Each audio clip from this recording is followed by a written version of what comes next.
إن الحمد لله نحمده ونستعينه ونستغفره ونعوذ بالله من شرور أنفسنا ومن سيئات أعمالنا من يهده الله فلا مضل له ومن يضلل فلا هادي له وأشهد أن لا إله إلا الله وحده لا شريك له وأشهد أن محمدا عبده ورسوله يا أيها الذين آمنوا اتقوا الله حق تقاته ولا تموتن إلا وأنتم مسلمون يا أيها الناس اتقوا ربكم الذي خلقكم من نفس واحدة وخلق منها زوجها وبث منهما رجالا كثيرا ونساء واتقوا الله الذي تساءلون به والأرحام إن الله كان عليكم رقيبا يا أيها الذين آمنوا اتقوا الله وقولوا قولا سديدا يصلح لكم أعمالكم ويغفر لكم ذنوبكم ومن يطع الله ورسوله فقد فاز فوزا عظيما أما بعد إن خير الكلام كلام الله وخير الهدي هدي محمد صلى الله عليه وسلم وإن شر الأمور محدثاتها وكل محدثة بدعة وكل بدعة ضلالة وكل ضلالة في النار أما بعد. Donc on commence aujourd'hui le cours numéro 3 dans la lecture du tafsir de Cheikh Mohammed ibn Salih al-Uthaymin, et c'est un volume de tafsir qui comprend l'explication des sourates de Surat al-Hujurat jusqu'à Surat al-Hadid, Surat al-Hujurat jusqu'à Surat al-Hadid, et donc Inch'Allah on avance, on est au cours numéro 3 comme je disais, et les derniers jours, les 2 derniers jours, j'ai pas pu faire le dars, donc ça a été annulé, mais Inch'Allah on va se reprendre Inch'Allah durant la semaine prochaine. Donc donc on va commencer à partir de l'endroit où on a laissé au dernier cours, c'est-à-dire le verset numéro 3. Le verset numéro 3 dans lequel Allah subhanahu wa ta'ala dit: إن الذين يغضون أصواتهم عند رسول الله أولئك الذين امتحن الله قلوبهم للتقوى لهم مغفرة وأجر عظيم. Ce qui signifie ceux auprès du messager d'Allah, ou ceux qui auprès du messager d'Allah baissent leur voix, sont ceux dont Allah a éprouvé les cœurs pour la piété. Ils auront un pardon et une récompense énorme. Maintenant on va lire l'explication de Cheikh Salih al-Fawzan, de Cheikh Mohammed ibn Salih al-Uthaymin rahimahullah au sujet de ce verset. Le Cheikh il dit: ثم أثنى الله تعالى على الذين يغضون أصواتهم عند الرسول صلى الله عليه وسلم فقال: إن الذين يغضون أصواتهم عند رسول الله أولئك الذين امتحن الله قلوبهم للتقوى لهم مغفرة وأجر عظيم. لما نهى عن رفع الصوت فوق صوته وعن الجهر بالقول وعن الجهر له بالقول كجهر بعضنا لبعض، أثنى على الذين يغضون أصواتهم عند رسول الله، أي يخفضونها ويتكلمون بأدب، فلا إزعاج ولا صخب ولا رفع صوت، ولكن يتكلمون بأدب وغض. وقال تعالى: أولئك الذين امتحن الله قلوبهم للتقوى، أعاد الإشارة أولئك تعظيما لشأنهم ورفعة لمنزلتهم، لأن أولئك من أسماء الإشارة الدالة على البعد، وذلك لعلو منزلتهم، فأتى باسم الإشارة بيانا لرفعة منزلتهم وعلوها. Donc le cheikh explique que Allah subhanahu wa ta'ala a fait l'éloge de ceux qui baissent leur voix en présence du messager d'Allah sallallahu alayhi wa sallam. Et il dit que ceux qui baissent leur voix en présence du messager d'Allah sallallahu alayhi wa sallam, ce sont ceux dont Allah a éprouvé les cœurs pour la piété. Ils auront un pardon et une énorme récompense.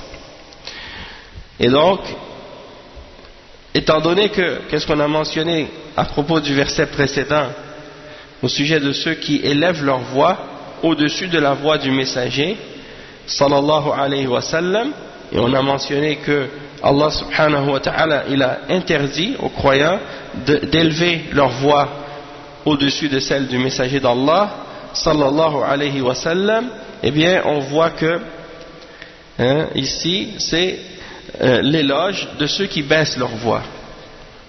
Donc, ceux qui élèvent leur voix et qui s'appellent à haute voix de la même manière que on le fait les uns avec les autres, ceux-là ont été blâmés et Allah a interdit de faire ça. Maintenant il fait l'éloge de ceux qui baissent leur voix en présence du messager d'Allah sallallahu alayhi wa sallam et qui baissent la voix, c'est-à-dire ils parlent avec respect, avec une bonne manière, et il n'y a pas de dérangement, il n'y a pas de cris ou d'élèvement de voix. Ils parlent avec des bonnes manières et avec un ton de voix modeste. وقال تعالى أولئك الذين امتحن الله قلوبهم للتقوى. Allah subhanahu wa ta'ala, il mentionne ensuite, il dit أولئك, c'est-à-dire ceux-là. Et en arabe أولئك, ça fait partie de asma al-ishara, les pronoms ou les noms qu'on utilise comme pour démontrer ou démonstratif. Et c'est pour en général montrer ou indiquer quelque chose qui est à une distance ou quelque chose qui est loin. Et le cheikh explique que le fait que Allah subhanahu wa ta'ala utilise un de ces pronoms démonstratifs pour qu'est-ce qui est loin, c'est un signe de respect pour cette catégorie de personnes et pour montrer leur degré ou leur niveau élevé, et le degré élevé qu'ils ont. Et donc il parle d'eux en disant Oulaïka, et ça c'est pour indiquer l'élévation qu'ils ont dans leur degré et pour montrer comment ils sont dans un statut haut par rapport aux autres. امتحن الله قلوبهم للتقوى. قال العلماء معناها أخلصها للتقوى فكانت قلوبهم مملوءة بالتقوى بتقوى الله عز وجل ولهذا تأدبوا بآداب الله تعالى التي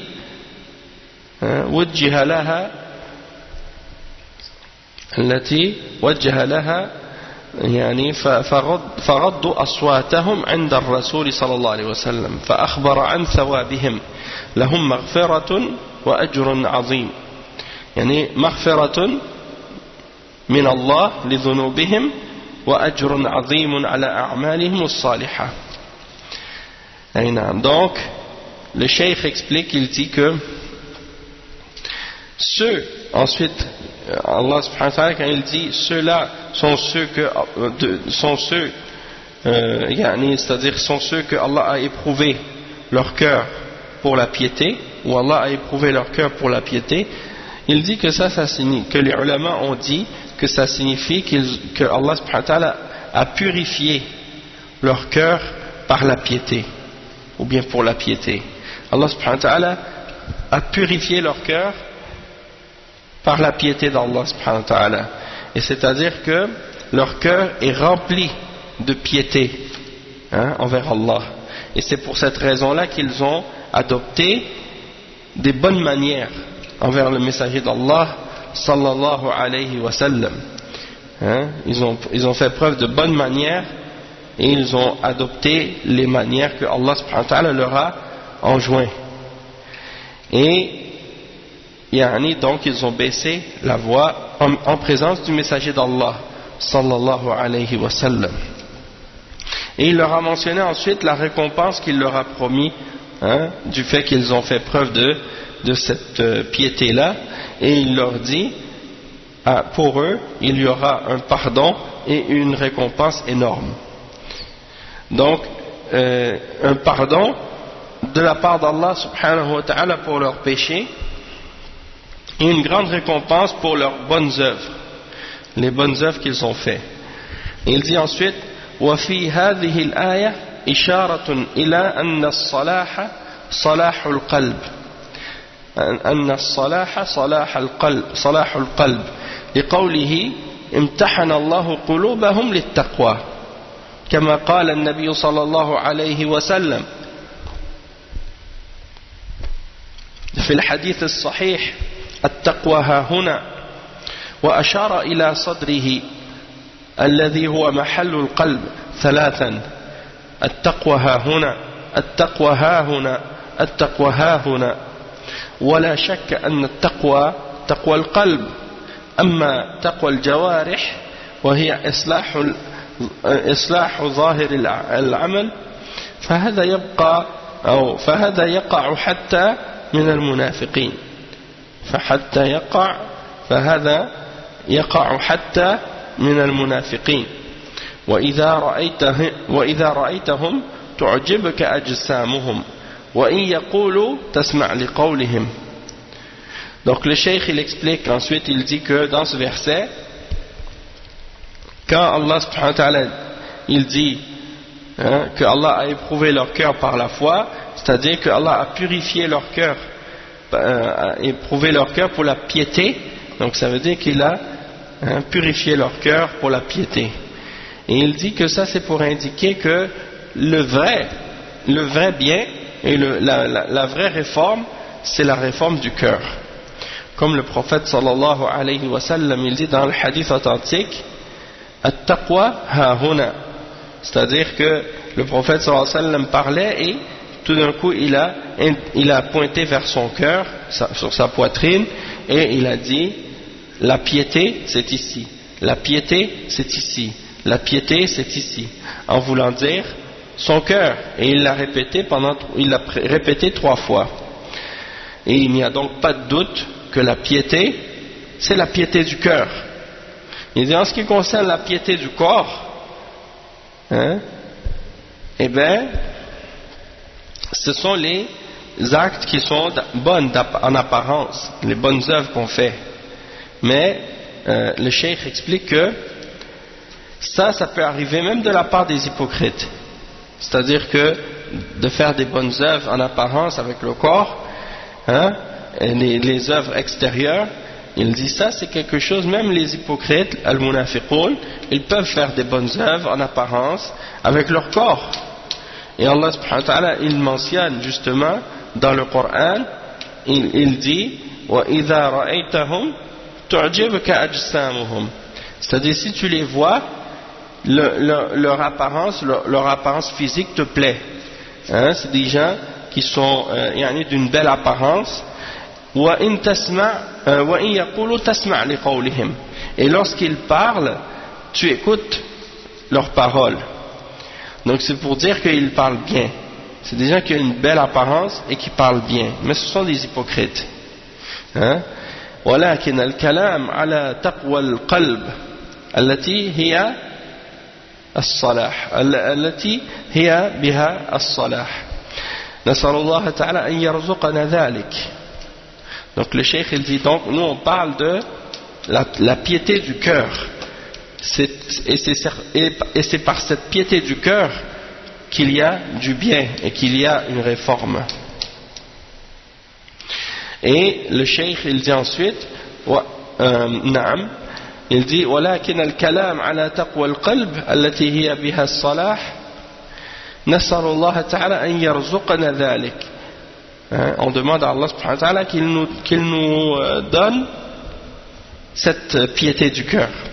Il dit وبعض الناس يفعل المعاصي كإسبال الثوب مثلا أو حلق اللحية أو شرب الدخان وتنهاه وتخوفه من عقاب الله فيقول التقوى ها هنا كأنه يزكي نفسه وهو قائم بمعصية الله فنقول له بكل سهولة لو أن ما ها هنا متقيا لكانت الجوارح متقيا لأن النبي صلى الله عليه وسلم يقول ألا وإن في الجسد مضغة إذا صلحت صلح الجسد كله وإذا فسدت فسد الجسد كله.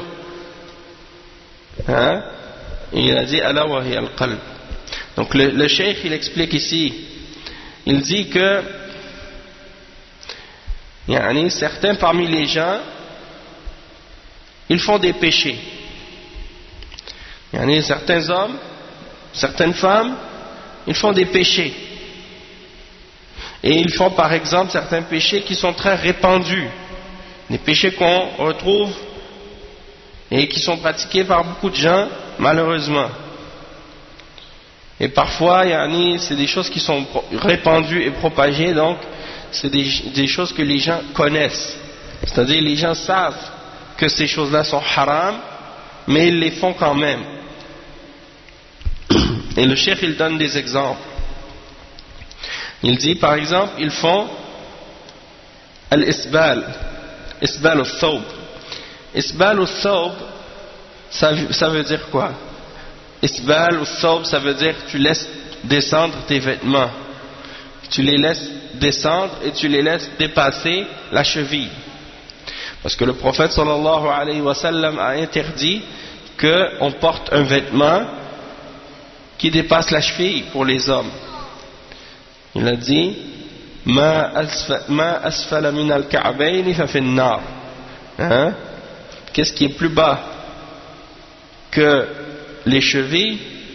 C'est dans l'enfer, ce sera dans le feu. Naam.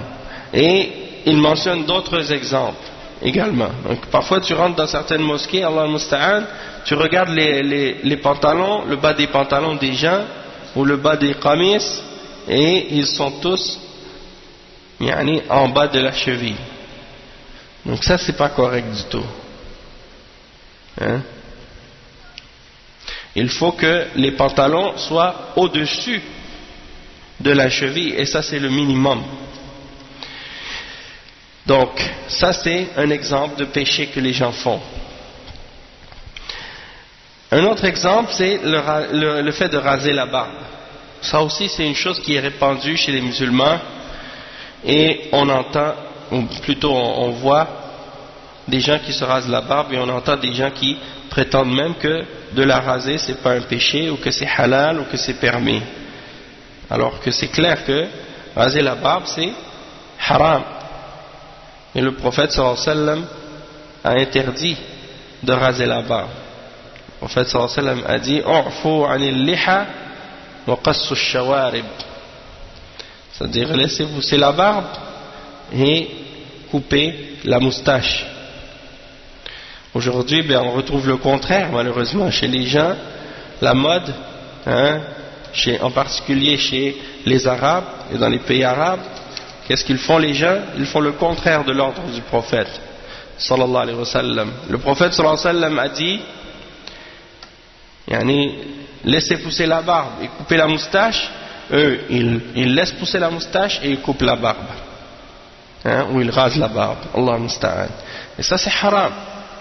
C'est haram de raser la barbe. Un autre péché par exemple, un autre péché que les gens font aussi, qui est très propagé, c'est la cigarette. Fumer la cigarette, ça c'est également haram.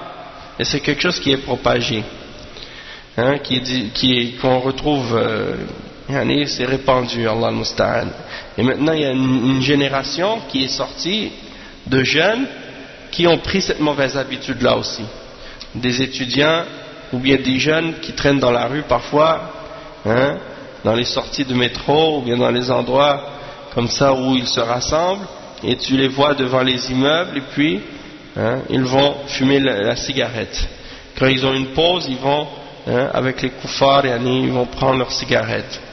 A'oudhu billah, a'oudhu billah.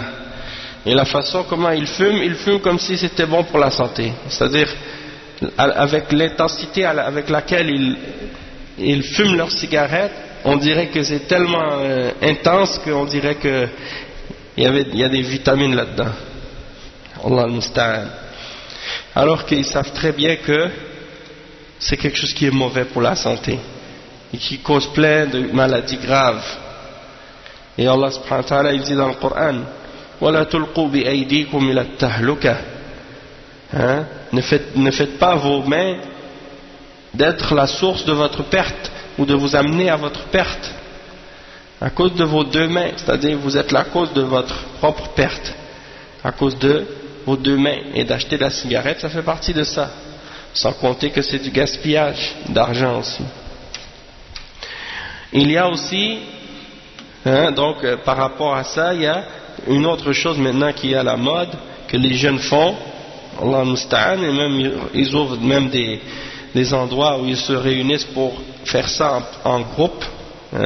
C'est qu'est-ce qu'ils appellent le shisha. Le shisha, le truc avec de l'eau, puis ils mettent un charbon en haut, puis il y a un tube pour aspirer la fumée avec ça. Donc ils fument ça, Allah al-Musta'an. Et certains pensent que c'est mieux que la cigarette, alors que c'est aussi nuisible que la cigarette, et même pire parfois. Donc le shisha c'est haram, c'est haram. Et ils mettent de la saveur dedans, avec des saveurs de fruits ou je sais pas quoi d'autre encore. Allah al-Musta'an. Encore ça aussi, il n'y a pas de vitamines là-dedans. Il n'y a rien de bénéfique pour la santé là-dedans. Il n'y a pas de protéines, il n'y a pas de calories, il n'y a pas de vitamines, il n'y a pas de nutriments, il n'y a rien de bon pour la santé, il n'y a rien, zéro. Et au contraire, il n'y a que du mal dedans. Il n'y a que des choses nuisibles pour la santé, des choses qui détruisent ta santé.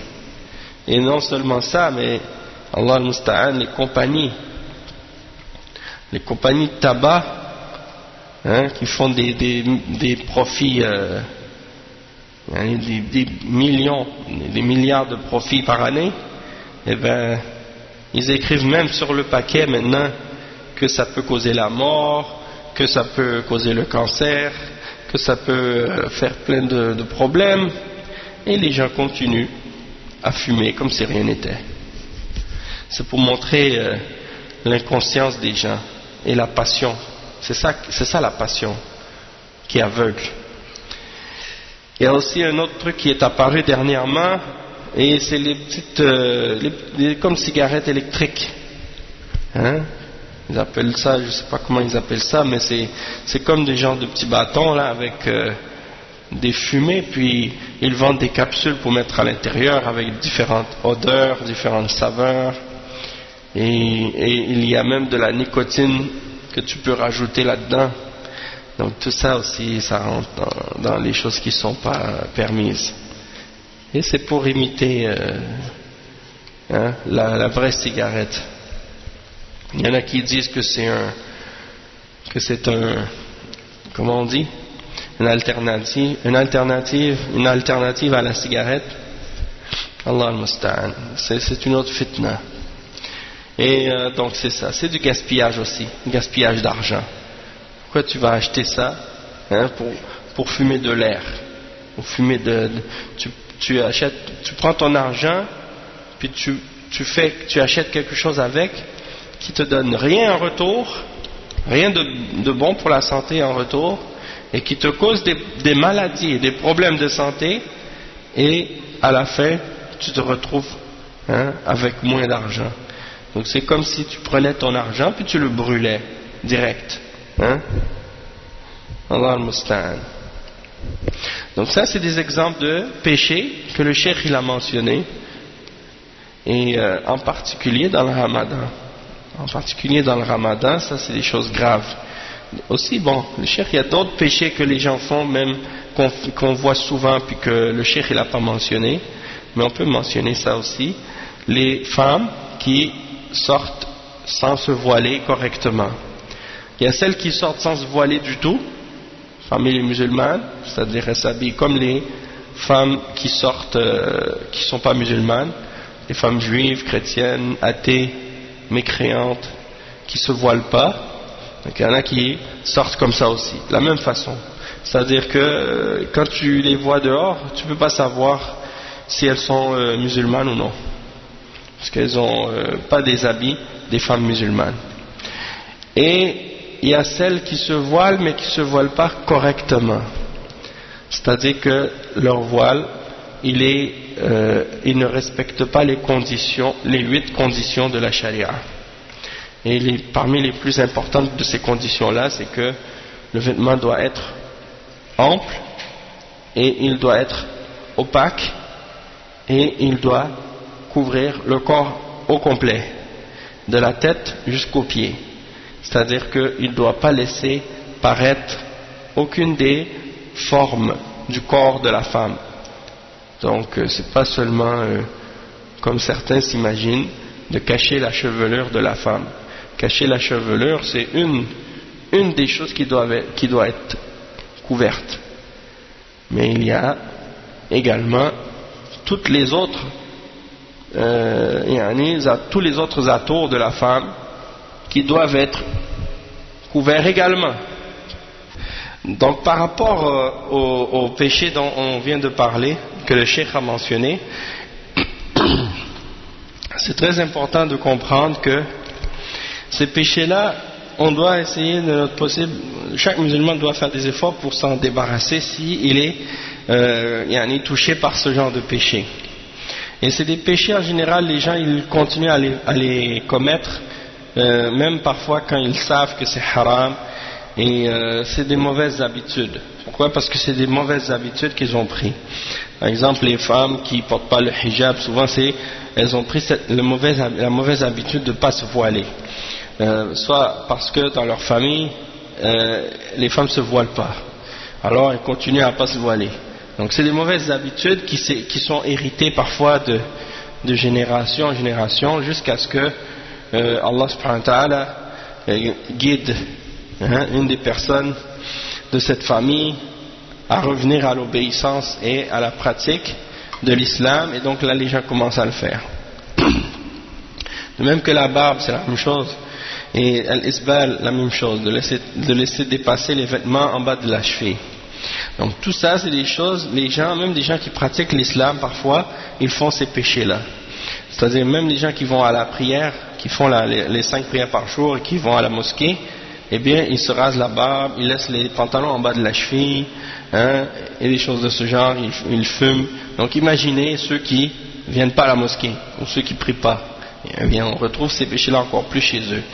Donc la raison pourquoi on mentionne ça, c'est, le cheikh il dit, il y a des gens quand tu leur mentionnes par exemple de cesser de faire ces péchés-là, et tu lui mentionnes le châtiment d'Allah, eh bien eux ils répondent en disant At-taqwa ha-huna, c'est-à-dire ils disent la piété c'est dans le cœur, et la foi c'est dans le cœur, en voulant dire que même si tu me vois en train de désobéir à Allah puis faire ces péchés-là, mais j'ai quand même dans mon cœur une foi, une foi complète, une grande foi.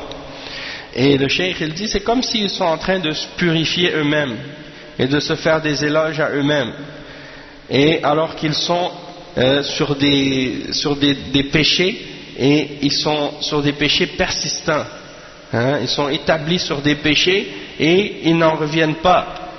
Et donc le cheikh il dit, comme c'est facile pour eux de dire ce genre de paroles, que la foi c'est dans le cœur, ou bien que la piété c'est dans le cœur, mais on peut leur dire à ces gens-là en toute facilité, en toute aisance, que si c'est des gens qui sont vraiment croyants et qu'ils ont vraiment de la piété, eh bien s'ils en avaient vraiment, leur corps également manifesterait cette piété-là et manifesterait cette foi-là. Donc s'ils ont la foi, ils vont mettre cette foi-là en application. S'ils ont cette piété dans le cœur, ils vont mettre cette piété et cette foi en application, en obéissant aux ordres d'Allah et en obéissant aux ordres du messager d'Allah sallallahu alayhi wa sallam. Parce que le prophète Muhammad sallallahu alayhi wa sallam a dit dans le hadith ألا وإن في الجسد مضغة إذا صلحت صلح الجسد كله وإذا فسدت فسد الجسد كله ألا وهي القلب. C'est-à-dire qu'il y a une pièce, hein, il y a un morceau dans le corps. Lorsqu'il est bon ce morceau, le reste du corps est bon. Et lorsqu'il est mauvais ce morceau, le reste du corps est mauvais, est corrompu. Et c'est quoi? C'est le cœur. Donc, si quelqu'un prétend que son cœur est bon, alors qu'il ne fait pas les bonnes œuvres, et il n'obéit pas à Allah, ou bien il commet des grands péchés, comme ceux qu'on a mentionnés, eh bien, c'est la preuve que son cœur, il n'est pas bon. Même s'il prétend qu'il a la foi dans le cœur, mais ses actions le contredisent. Et ses actions prouvent le contraire. Ensuite, le verset suivant, Allah subhanahu wa ta'ala dit إن الذين ينادونك من وراء الحجرات أكثرهم لا يعقلون. C'est-à-dire ceux qui t'appellent de derrière les appartements, la plupart d'entre eux ne raisonnent pas. La plupart d'entre eux ne raisonnent pas. Le cheikh il dit هذه الآية تشير إلى قوم أتوا إلى رسول الله صلى الله عليه وسلم وكان معهم قوم جفاة لا يقدرون الأمور قدرها فجعلوا ينادون النبي صلى الله عليه وسلم من وراء حجراته أي حجرات نسائه ويرفعون أصواتهم بذلك يريدون أن يخرج النبي صلى الله عليه وسلم إليهم. Donc le cheikh il dit que le verset il fait allusion à des gens qui étaient venus voir le messager d'Allah sallallahu alayhi wa sallam, et avec eux il y avait je crois des bédouins ou des gens qui avaient des manières rudes, des mauvaises manières, et ils n'estimaient pas les choses à leur juste importance et à leur juste valeur, et donc ils se sont mis à crier pour appeler le prophète sallallahu alayhi wa sallam de par derrière les appartements, derrière les appartements, les appartements du messager et de ses épouses. Alors il l'appelait comme ça, il l'appelait à haute voix alors qu'il était chez lui dans les appartements. Et Allah subhanahu wa ta'ala a mentionné que ceux qui agissaient de cette façon-là, ils ne devaient pas agir ainsi, et que ça c'était des mauvaises manières. Donc il voulait que le prophète sallallahu alayhi wa sallam vienne les rejoindre ou sorte. Alors Allah subhanahu wa ta'ala a dit à leur sujet يقول تعالى في هؤلاء أكثرهم لا يعقلون يعني ليس عندهم عقل. والمراد بالعقل هنا عقل الرشد لأن العقل عقلان عقل رشد وعقل تكليف. فأما عقل الرشد فضده السفه وأما عقل التكليف فضده الجنون. فمثلا إذا قلنا يشترط لصحة الوضوء أن يكون المتوضئ عاقلا مميزا فالمراد بالعقل ها هنا عقل التكليف. وإذا قلنا يشترط للتصرف في المال أن يكون المتصرف عاقلا أي عقل رشد يحسن التصرف. فالمراد بقوله تعالى أكثرهم لا يعقلون أي عقل رشد لأنهم لو كانوا لا يعقلون عقل تكليف لم يكن عليهم لوم ولا ذم لأن المجنون فاقد العقل لا يلحقه لوم ولا ذم وهذا واضح لأن المجنون فاقد العقل لا يلحقه لوم ولا ذم. وقوله تعالى أكثرهم لا يعقلون فهم منه يفهم منه أن بعضهم يعقل وأنه لم يحصل منه رفع صوت بل هو متأدب مع رسول الله صلى الله عليه وسلم ثم قال ولو أنهم صبروا حتى يخرج إليهم لكان خيرا لهم أي لو أنهم صبروا حتى تخرج إليهم من بيتك وتكلمهم بما يريدون لكان خيرا لهم في أنهم يلتزمون الأدب مع النبي صلى الله عليه وسلم وحاجتهم ستقضى. Donc le cheikh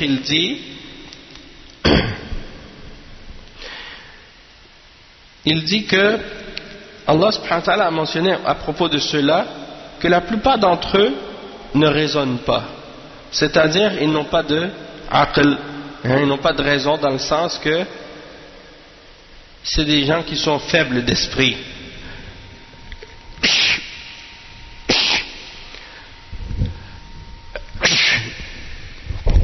Alhamdulillah, yarhamukallah.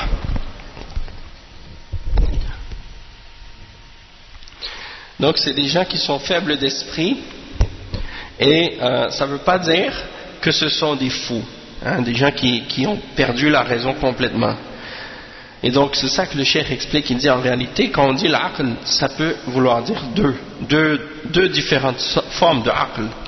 Il y a l'aql, la raison dans le sens de qu'est-ce qui veut dire de savoir agir correctement et d'être bien orienté, et l'aql qui est aql taklif, c'est-à-dire la raison qui fait que quelqu'un est responsable de ses actes. C'est lorsque quelqu'un a une conscience, il a sa raison. Donc ces deux formes de raison là sont des formes différentes et elles n'ont pas le même verdict. Donc il dit le cheikh par exemple aql taklif, le contraire de aql taklif c'est quoi? C'est la folie. Lorsque quelqu'un par exemple a perdu la raison, et donc on va dire comme exemple que parmi les conditions de la salat ou du wudu, c'est que la personne qui l'a fait soit aqilan mumayyizan, c'est-à-dire il faut qu'elle soit une personne qui a sa raison et qui distingue entre les choses, qui comprend. Et donc ça c'est cette forme de raison on appelle aql taklif. Non. Donc comme on a expliqué, aql taklif, le contraire c'est la folie. Maintenant il dit il y a une autre forme de aql qu'on appelle aql rushdin. C'est comme par exemple pour que quelqu'un puisse gérer de l'argent, on dit qu'il faut qu'il ait aql rushdin, c'est-à-dire qu'il soit en mesure de savoir comment gérer de l'argent, comment utiliser son argent. Si tu lui donnes de l'argent, il va savoir quoi acheter avec et comment l'utiliser. Il ne va pas le gaspiller, il ne va pas faire des bêtises avec. Donc c'est quelqu'un qui a sa raison dans le sens qu'il comprend, il est bien orienté, il est droit. Donc c'est ça, ar-rushd. Tandis que l'autre c'est aql taklif, ça c'est là d'avoir sa tête, c'est-à-dire d'être responsable de nos œuvres et de nos actes. Pas qu'on a perdu complètement la raison. Non, celui qui a perdu complètement sa raison, ça c'est aql taklif. Donc le cheikh il dit ici que quand Allah subhanahu wa ta'ala parle de ces gens-là qui appelaient le prophète sallallahu alayhi wa sallam de derrière les appartements, quand il dit que la plupart d'entre eux ne réfléchissent pas ou ne raisonnent pas, il ne veut pas dire qu'ils ont perdu complètement la tête ou qu'ils sont devenus fous, mais il veut dire que ce sont des gens qui font preuve de faiblesse d'esprit lorsqu'ils agissent comme ça. Et il dit pourquoi? Parce qu'ils agissent d'une manière qui est irréfléchie, qui fait pas partie de la bonne manière ou de l'attitude des gens qui sont droit ou bien orienté. Parce que si ça voulait dire aql taklif, eh bien Allah subhanahu wa ta'ala ne les aurait pas blâmés, puisque la personne qui est folle, ou qui a perdu sa raison complètement, eh bien cette personne-là, elle n'est pas blâmée dans la charia. Il y a des hadiths à ce sujet. Le prophète sallallahu alayhi wa sallam mentionne que la personne qui a perdu sa raison, la plume, elle est soulevée pour lui. Elle est soulevée. Donc, c'est-à-dire qu'il n'est pas responsable de ses œuvres. Donc, si c'était ça la signification du verset ici, que la plupart d'entre eux ne raisonnent pas, eh bien, dans ce cas-là, il ne les aurait pas blâmés. Mais, on parle de aql rushdin. Et il dit que dans le verset on peut également comprendre que ce n'est pas tous ceux qui étaient venus pour voir le prophète sallallahu alayhi wa sallam qui avaient fait preuve de faiblesse d'esprit de cette façon, puisque Allah dit aktharuhum, et aktharuhum ça veut dire la plupart d'entre eux, la plupart d'entre eux ne raisonnent pas. Donc ça veut dire que c'était pas tous ceux qui étaient là qui avaient agi sans faire preuve de bonne manière, mais il y avait parmi eux certains qui avaient bien agi, qui n'avaient pas élevé la voix et qui avaient fait preuve de bonne manière et de respect envers le messager d'Allah sallallahu alayhi wa sallam. Et dans le verset suivant, Allah subhanahu wa ta'ala il dit, le verset 5, وَلَوْ أَنَّهُمْ صَبَرُوا حَتَّى تَخْرُجَ إِلَيْهِمْ لَكَانَ خَيْرًا لَهُمْ وَاللَّهُ غَفُورٌ رَحِيمٌ. C'est-à-dire, et s'ils patientaient, ou s'ils avaient fait preuve de patience, jusqu'à ce que tu sortes vers eux, ce serait certes mieux pour eux. Allah cependant est pardonneur et miséricordieux. Donc le cheikh il dit que Allah subhanahu wa ta'ala, quand il dit ça, c'est-à-dire s'ils avaient patienté jusqu'à ce que tu sortes vers eux, c'est-à-dire s'ils avaient fait preuve de patience jusqu'à ce que tu reviennes et que tu sortes de ta maison pour venir les voir, pour que tu leur parles ou pour que tu règles le problème qu'ils ont, eh bien ça aurait été mieux pour eux.